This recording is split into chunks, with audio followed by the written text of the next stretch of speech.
याद रखना, जो नाम जप करता है ईश्वर से कोई चाह नहीं रखता, तो ईश्वर उसकी ऐसे चिंता करता है जैसे छोटे बच्चे की मां चिंता करती है।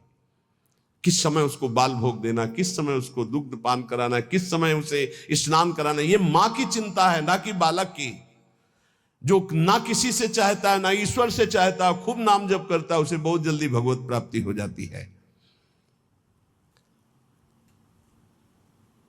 निष्प्रयोजन भार स्वरूप उनका जीवन होता है जो भजनहीन होते हैं, बिल्कुल बेकार मरा जीवन। जिन हरि भगत हृदय नहीं आनी, जीवित सौ समानते प्राणी। क्या मुर्दे का सा जीवन है।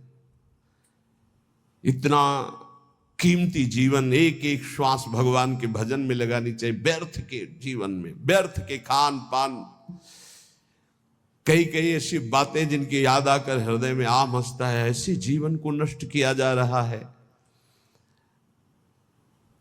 भ्रमण में सब दृश्य देखे हैं। गंगा का किनारा पावन तपस्वियों के लिए भी और राक्षसों के लिए भी है।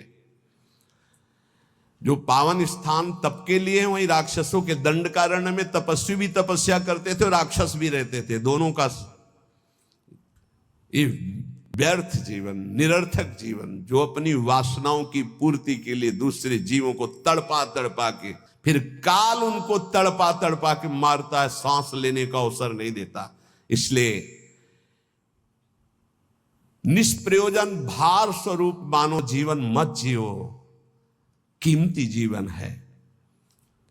जिनका भोज पवित्र है, उनके विचार पवित्र हैं, वही एकांत में ईश्वर अर्पण बुद्धि से अपने समय को व्यतीत करते हैं। कार्य करते हुए एकांतिक अर्थात अंदर चिंतन रहा है, ईश्वर अर्पण। सात्विक भोजन भूख की अपेक्षा में खाओगे तो भजन बहुत जोर का होगा। लौकिक प्रतिष्ठा बढ़ने लगे तो भगवान से प्रार्थना करो कि आपका स्मरण न छूटने पावे, लौकिक प्रतिष्ठा में महत्व न होने पावे।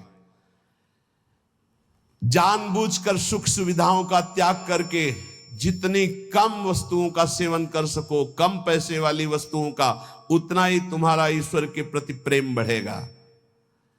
ईश्वर इच्छा को जानने वाला ही महात्मा होता है। जोई जोई प्यारो करे सोई मोई भावे, मेरे प्यारे की क्या इच्छा है ये महात्मा जानता है।